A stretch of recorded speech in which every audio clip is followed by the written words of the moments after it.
Hello friends, welcome back to my channel. तो friends, आज की जो वीडियो है, इस वीडियो में हम विज्ञान के महत्वपूर्ण प्रश्न देखेंगे। जी हाँ दोस्तों, अगर आप बिहार शिक्षक भर्ती की तैयारी कर रहे हैं तो यह वीडियो आपके लिए इम्पॉर्टेंट है। इस वीडियो को आप लास्ट तक देखिएगा। और दूसरी चीज़ दोस्तों, इस वीडियो में हमने जिन भी प्रश्नों को लिया है वह बीपीएससी द्वारा प्रीवियस ईयर में पूछे गए प्रश्न हैं।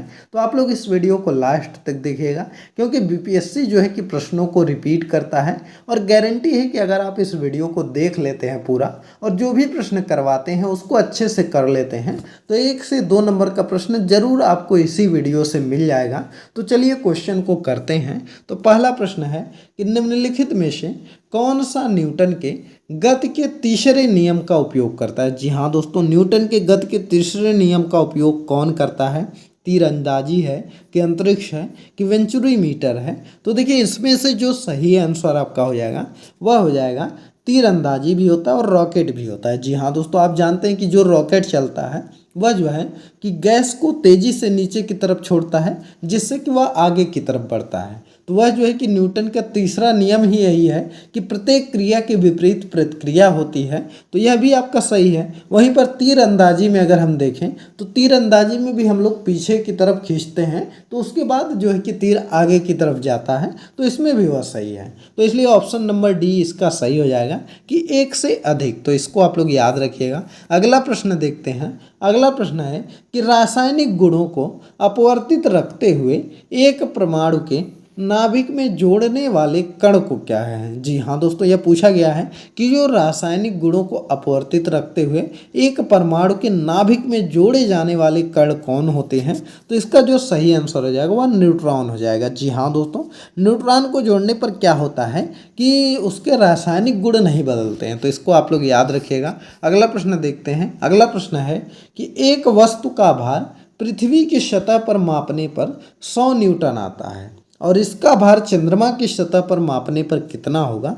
तो देखिए, अगर पृथ्वी के सतह पर हम लोग मापें तो वह 100 मीटर आया, तो चंद्रमा पर जाएंगे तो कितना आएगा? तो देखिए, आप लोग जानते हैं कि जो गुरुत्वाकर्षण लगता है वह पृथ्वी के पर जितना गुरुत्वाकर्षण लगता है उसका 1/6 लगता है। तो अगर पृथ्वी पर उसका भार 100 मतलब न्यूटन है तो 100/6 हो जाएगा। इसको आप लोग भाग दे दीजिएगा और भाग देंगे तो आएगा 16.7। जी हाँ दोस्तों, डी वाला ऑप्शन आपका सही हो जाएगा, यही आंसर होगा। तो क्या होता है, 1/6 होता है, बस 6 से 100 में भाग दे देना है, आपका आंसर आ जाएगा। तो दोस्तों, इस तरह का आपका न्यूमेरिकल छोटा बहुत आ सकता है, तो आसान ही न्यूमेरिकल आएगा। हो सकता है कि न्यूटन का जो बल वाला नियम है उस पर पूछ लिया जाए, या जो है कि समय दूरी वाला जो नियम है उस पर पूछ लिया जाए। तो यह छोटा छोटा न्यूमेरिकल आप जरूर देख करके जाइएगा अगर आप प्राइमरी की तैयारी कर रहे हैं। लेकिन अगर आप जूनियर वगैरह की कर रहे हैं तो उसमें बड़े न्यूमेरिकल आएंगे, तो आप एक बार अच्छे से पढ़ लीजिएगा। अगला है कि सही कथन आपको बताना है। जी हाँ दोस्तों, इसमें से छांटना है कि कौन सा कथन सही है। तो देखिए, अगर हम बात करें लाल प्रकाश का तरंग दैर्घ्य बैंगनी प्रकाश से कम होता है, तो यह स्टेटमेंट गलत है। आप लोग जानते ही हैं कि जो लाल रंग का तरंग दैर्घ्य है यह सबसे ज़्यादा होता है और बैंगनी रंग का सबसे कम होता है, तो यह गलत हो गया। अगला है कि लाल प्रकाश का तरंग दैर्घ्य बैंगनी प्रकाश से ज़्यादा होता है। जी हाँ दोस्तों, यह आपका ऑप्शन सही हो जाएगा। लाल प्रकाश का सबसे ज़्यादा होता है, उससे कम जो है सबसे कम बैंगनी का होता है।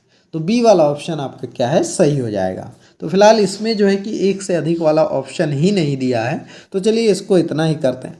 हाँ, अगला देखते हैं। अगला जो प्रश्न आपका है कि जब दिन में पानी पर साबुन की फिल्म दिखाई जाती है तो वह बहुत सुंदर दिखती है, तो यह कारण क्या है? तो देखते होंगे आप लोग कि जैसे साबुन है तो उसका जो झाग होता है, कभी कभी आप जब कपड़े धोते हैं तो झाग जो है कि पानी के ऊपर जो तैरता है तो उस पर देखते होंगे तो क्या होता है कि एक अच्छी से उस पर मतलब चमकीले की तरह चमकता है वह।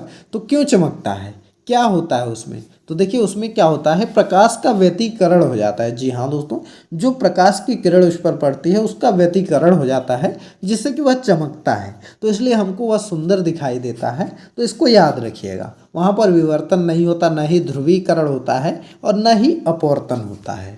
चलिए अगला प्रश्न देखते हैं। दोस्तों, कभी कभी पूछा जाता है कि जो हीरा होता है वह ज़्यादा चमकता है, क्यों?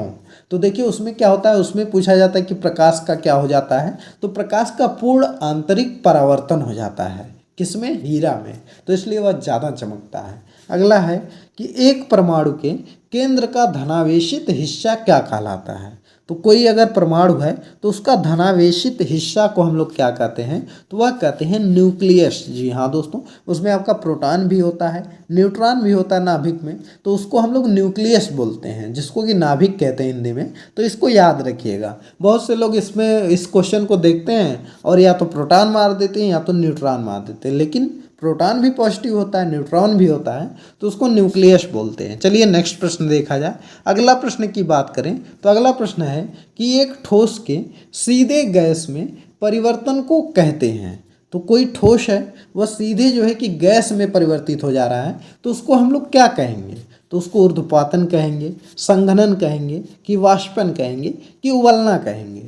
तो देखिए, अगर कोई ठोस सीधे गैस में परिवर्तित हो जा रहा है तो उसको ऊर्ध्वपातन पदार्थ कहते हैं। जी हाँ दोस्तों, जैसे आपका कपूर हो गया, तो कपूर क्या है? ऊर्ध्वपातन पदार्थ है। ये नौसादर हो गया, यह सब तुरंत इसको जलाएंगे तो सीधे ठोस से गैस में बन जाता है, द्रव में नहीं आता। वहीं पर अगर हम लोग बात करें तो जैसे आपका जल है वह ठोस में भी आ जाता है, जल अवस्था में भी, द्रव अवस्था में भी रहता है और गैस अवस्था में भी जाता है, तो वह जो है कि अलग हो जाएगा। तो इसको याद रखिएगा। चलिए नेक्स्ट प्रश्न देखा जाए। अगला प्रश्न है कि वह ताप बिंदु जिस पर ठोस, द्रव और गैसीय अवस्था में एक साथ रह सकती हैं कहलाता है। तो वह कौन सा ताप होता है जिस पर ठोस, द्रव और गैसीय अवस्था में एक साथ रह सकते हैं? तो वह आपका कहलाता है त्रिक बिंदु। जी हाँ दोस्तों, डी वाला ऑप्शन आपका सही हो जाएगा। त्रिक बिंदु उसको कहते हैं जिस पर ठोस, द्रव, गैस तीनों एक साथ रहते हैं। चलिए नेक्स्ट प्रश्न देखा जाए। अगले प्रश्न की बात करें तो अगला प्रश्न है कि कास्मिक किरणें हैं। जी हाँ दोस्तों, कास्मिक किरणें क्या होती हैं? आवेशित कण होती हैं कि अनावेशित कण होती हैं, कि आवेशित तथा अनावेशित कण होती हैं, कि उपयुक्त में से एक से अधिक? तो देखिए, उपयुक्त में से कोई नहीं पूछा गया है, तो यह जो है आवेशित कण होती है। जी हाँ दोस्तों, जो कास्मिक किरणें होती हैं यह चुंबकीय स्पेक्ट्रम का भाग नहीं होती हैं, ये जो है कि उच्च ऊर्जा के आवेशित कण होते हैं, तो इनको याद रखिएगा। चलिए नेक्स्ट प्रश्न देखा जाए। अगला प्रश्न है कि 2G स्पेक्ट्रम में जी किस शब्द के लिए प्रयुक्त होता है? तो आप लोग सुने होंगे 2G, 3G, 4G, आप लोग सुनते होंगे। तो जी किस लिए यूज होता है? तो जी जो बताता है वह आपका बताता है जनरेशन। हाँ जी हाँ दोस्तों, किस पीढ़ी का है यह आपको बताता है, जनरेशन बनाता है, तो इसको याद रखिएगा। अगला प्रश्न देखते हैं। अगला प्रश्न आपका दोस्तों देखिए, यहाँ से जो है कि आपका केमिस्ट्री के प्रश्न स्टार्ट हो गया, कि जो है कि हमने पहले 10 प्रश्न जो है वह फिजिक्स का लिया, फिर 10 प्रश्न जो है कि आपके केमिस्ट्री का लिया है, फिर उसके बाद 10 प्रश्न हमने जो है वह आपका बायोलॉजी का लिया है। तो इसको आप लोग याद रखिएगा। चलिए देखते हैं कि ब्रोमीन होती हैं। तो ब्रोमीन आपका क्या होता है? तो ब्रोमीन की अगर हम बात करें तो यह रंगहीन गैस होती है, कि यह जो है कि आपका भूरी गैस होती है, कि अत्यंत ज्वलनशील गैस होती है, कि लाल द्रव होती है। तो देखिए, जो ब्रोमीन होता है यह आपका लाल द्रव होता है। जी हाँ दोस्तों, डी वाला ऑप्शन आपका सही हो जाएगा। यह जो है कि लाल द्रव, लाल रंग का होता है, तो इसको याद रखिएगा। चलिए नेक्स्ट प्रश्न देखा जाए। अगले प्रश्न की बात करें तो अगला प्रश्न है कि निम्नलिखित में से कौन सा रेडियोधर्मी तत्व नहीं है? तो अगर हम रेडियोधर्मी तत्व के बारे में बात करें तो जो आपका यूरेनियम है यह भी रेडियोधर्मी है, रेडियम है यह भी रेडियोधर्मी है, वहीं पर थोरियम जो है यह भी आपका रेडियोधर्मी है, लेकिन कैडमियम नहीं है। जी हाँ दोस्तों, डी वाला ऑप्शन आपका नहीं है, तो यही आपका सही हो जाएगा। दोस्तों, यह सभी प्रश्न आपके प्रीवियस ईयर में पूछे गए हैं, तो इसलिए आप लोग अच्छे से पढ़िएगा। और ये जानते ही आपकी बीपीएससी जो है क्वेश्चन को रिपीट जरूर करता है, अगर रिपीट नहीं आता तो उसी टॉपिक से आ जाता है, तो इसलिए आप ध्यान से देखिएगा। अगला है संघनन क्या है? ठोस का गैस का ठोस में परिवर्तन, ठोस का द्रव में परिवर्तन, वाष्प का द्रव में परिवर्तन, कि ऊष्मीय ऊर्जा का ठंडी ऊर्जा में परिवर्तन। तो देखिए, जो संघनन है इस किसको कहते हैं? तो जब वाष्प का द्रव में परिवर्तन होता है तो उसी को हम लोग संघनन कहते हैं, तो इसको याद रखिएगा। चलिए नेक्स्ट प्रश्न देखा जाए। अगला प्रश्न है कि विलयन या विलायक के प्रति इकाई आयतन या प्रति इकाई द्रव्यमान में उपस्थित विलेय की मात्रा को रसायन में किस रूप में जाना जाता है। तो देखिए अगर हम रसायन के किस रूप में जाने तो यह क्या हो जाएगा, यह विलयन की सांद्रता हो जाएगा। जी हाँ दोस्तों, ए वाला ऑप्शन आपका सही हो जाएगा। विलयन की सांद्रता जानते हैं तो इसको याद रखिएगा। अगला प्रश्न है कि वेल्डिंग में प्रयोग होने वाली गैस कौन सी। जी हाँ दोस्तों, यह प्रश्न आपका आया था जो टीआरई का पेपर हुआ है प्रीवियस ईयर, उसमें आपका आया था टीआरई 2 में, और यह प्रश्न आया था तो याद रखिएगा। तो चलिए हम अब बात कर लेते हैं कि जो वेल्डिंग के लिए प्रयोग होता है कौन सा उसमें गैस होती है। तो वह जो है वह ऑक्सीजन और एसिटिलीन प्रयोग किया जाता है। जी हाँ दोस्तों, ऑक्सीजन और एसिटिलीन का प्रयोग करते हैं, तो इसको याद रखिएगा। चलिए नेक्स्ट देखा जाए, अगले प्रश्न की बात करें तो अगला प्रश्न है गैल्वोनाइज्ड लोहे की पाइप परत किसकी होती है। तो देखिए जो गैल्वोनाइज्ड लोहा होता है उस पर किसकी पाइप पर उसके हम किसकी परत चढ़ाते हैं, तो वह चढ़ाते हैं जस्ते की। जी हाँ दोस्तों, उसको जो है कि जंग से सुरक्षित रखने के लिए जस्ते की परत चढ़ाते हैं, तो इसको आप लोग याद रखिएगा। और उसको क्या बोलते हैं, गैल्वोनीकरण बोलते हैं। तो यह चीज़ याद रखेंगे, लोहे पर परत को जो चढ़ाते हैं गैल्वोनीकरण कहते हैं। अगला है कि सफ़ेद कपड़ा साफ करने में प्रयोग होने वाला डिटर्जेंट है। तो जो हम लोग कपड़ा साफ करने के लिए डिटर्जेंट प्रयोग करते हैं तो उसको क्या बोलते हैं, तो उसको बोलते हैं सल्फोनेट। जी हाँ दोस्तों, सल्फोनेट बोला जाता है, इसको याद रखिएगा क्योंकि यह इम्पॉर्टेंट है। और जो है कि इसका सूत्र भी आप लोग याद कर लीजिएगा क्योंकि इससे प्रश्न बन सकता है। चलिए अगला प्रश्न देखते हैं। अगला प्रश्न की बात करें कि वह तत्व जो मानव पसीने के माध्यम से उत्सर्जित होता है तो उसको क्या कहते हैं। तो मानव पसीने के माध्यम से कौन सा तत्व उत्सर्जित होता है, गंधक होता है कि लोहा होता है कि मैग्नीशियम होता है कि जो है कि आपका जस्ता होता है। तो देखिए अगर हम इसमें बात करें तो पसीने के रूप में जो है कि आपका सोडियम निकलता है, पोटेशियम निकलता है, कैल्शियम निकलता है, मैग्नीशियम निकलता है, जिंक निकलता है, तो यह सब जो है कि निकलते हैं।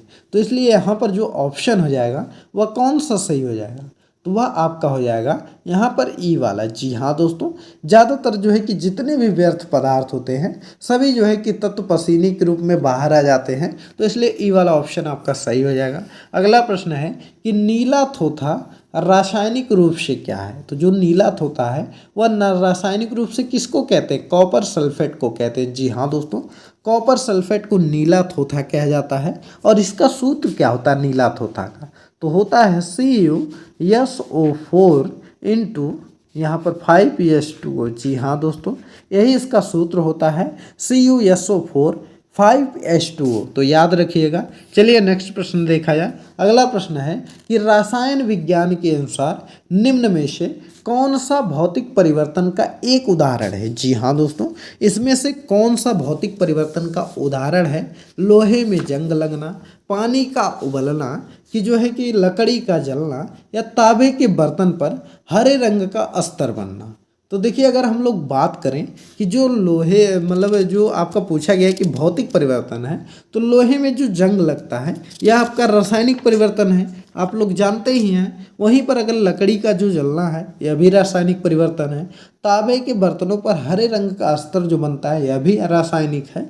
जो पानी का उबलना है यह आपका भौतिक परिवर्तन है, क्योंकि जो गैस बनती है जब पानी उबलेगा गैस बनेगी तो उसको हम लोग ठंडा करके फिर पानी बना लेंगे, तो इसलिए बी वाला ऑप्शन आपका सही हो जाएगा।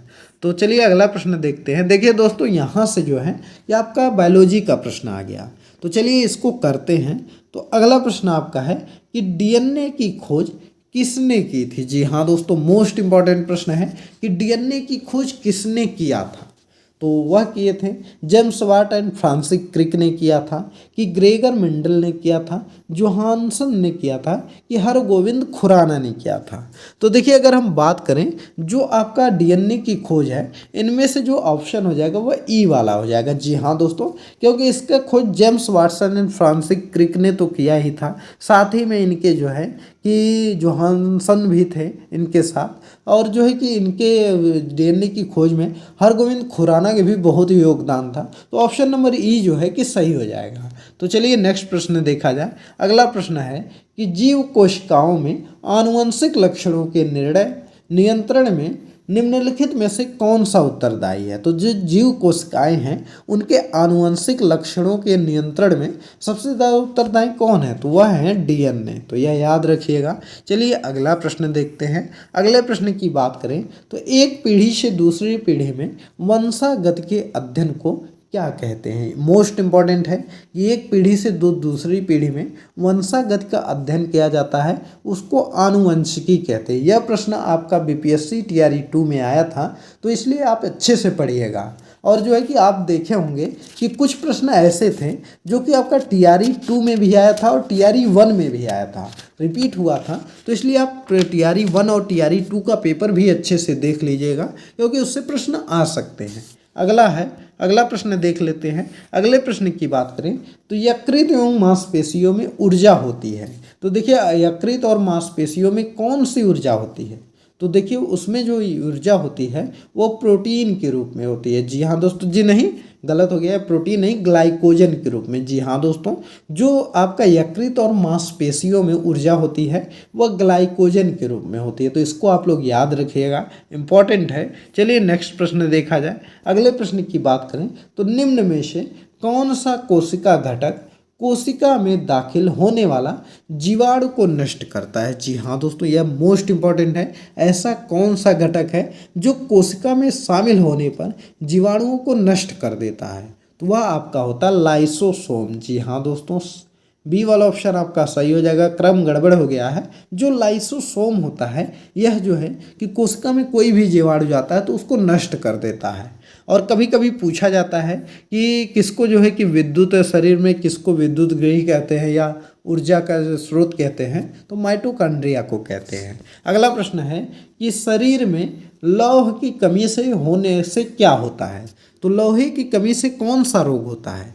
तो देखिए अगर आपके लोहे की कमी हो जाएगी शरीर में तो रक्त अल्पता होती है। जी हाँ दोस्तों, रक्त अल्पता रोग होता है जिसको कि एनीमिया बोलते हैं। तो इसको आप लोग याद रखिएगा। चलिए नेक्स्ट प्रश्न देखा जाए। अगला प्रश्न है कि मानव शरीर का सामान्य ताप कितना होता है? तो मानव शरीर का जो सामान्य ताप होता है यह आपका होता है 98.6 डिग्री फ़ारेनहाइट। जी हाँ दोस्तों, 98.6 डिग्री फ़ारेनहाइट होता है। तो इसको आप लोग याद रखिएगा। और दोस्तों अगर इसमें हम बात करें सेल्सियस में तो लगभग 37 डिग्री सेल्सियस के आसपास होता है। अगला है इनमें से कौन सी ग्रंथि को मानव शरीर की तीसरी आँख कहते हैं? तो देखिए मानव शरीर की तीसरी जो आँख कहते हैं उस ग्रंथि का पिनीलियल ग्रंथि को कहते हैं। जी हाँ दोस्तों, जो पिनीलियल ग्रंथि होती है उसको मानव शरीर की तीसरी आँख कहते हैं। तो याद रखिएगा। अगला प्रश्न है।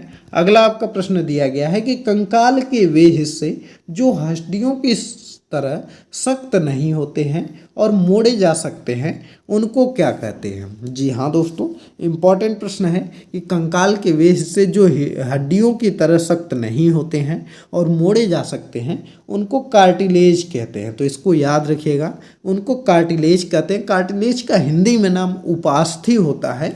तो इसको याद रखेंगे। उपास्थि जो होती है उनको आप मोड़ सकते हैं, वह हड्डियों की तरह जो है मजबूत नहीं होती हैं। अगला प्रश्न है कि लाइकेन में एक क्लोरोफिल युक्त पार्टनर एक साथ रहते हैं। तो कौन कौन से पार्टनर एक साथ रहते हैं लाइकेन में? तो वह रहते हैं शैवाल और कवक। तो ए वाला ऑप्शन आपका सही हो जाएगा। जो लाइकेन है उसमें शैवाल और कवक एक साथ रहते हैं। तो इसको आप याद रखेगा। तो दोस्तों यह आज के 30 प्रश्न साइंस के थे आपके। इनमें से कितने प्रश्न आपके सही हुए आप कमेंट करके बताइएगा। तो इससे आपका अंदाज़ा लगेगा कि कितनी अच्छी तैयारी आपकी हुई है। और दोस्तों आपको किस टॉपिक का प्रैक्टिस सेट चाहिए, किस सब्जेक्ट का चाहिए, यह भी कमेंट किया करिए, क्योंकि बहुत से लोग कमेंट नहीं करते हैं तो इसलिए पता नहीं चल पाता कि किस सब्जेक्ट का आपको प्रैक्टिस सेट चाहिए। तो आप जो है कि जल्दी बता दीजिए, हम उसका सब्जेक्ट का अपलोड कर देंगे। और दोस्तों अभी आपके पास सिर्फ 6 से 7 दिन का समय है, तो ऐसे में सिर्फ पढ़ाई पर आप ध्यान दीजिए। जो है कि 8 घंटे 10 घंटे 12 घंटे पढ़िए और एक हफ्ते में आप जो है कि अच्छे से पढ़ के एग्ज़ाम को पास करिए। तो फ्रेंड्स चलिए इस वीडियो को स्टॉप करते हैं। आई होप कि यह वीडियो आपको पसंद आई होगी। अगर यह वीडियो आपको पसंद आई हो तो इस वीडियो को लाइक करिए, ज़्यादा से ज़्यादा शेयर करिए और चैनल पर नए हैं तो चैनल को सब्सक्राइब कर लीजिए। चलिए मिलते हैं अगली एक नई वीडियो में एक नए टॉपिक के साथ। तब तक के लिए बाय बाय।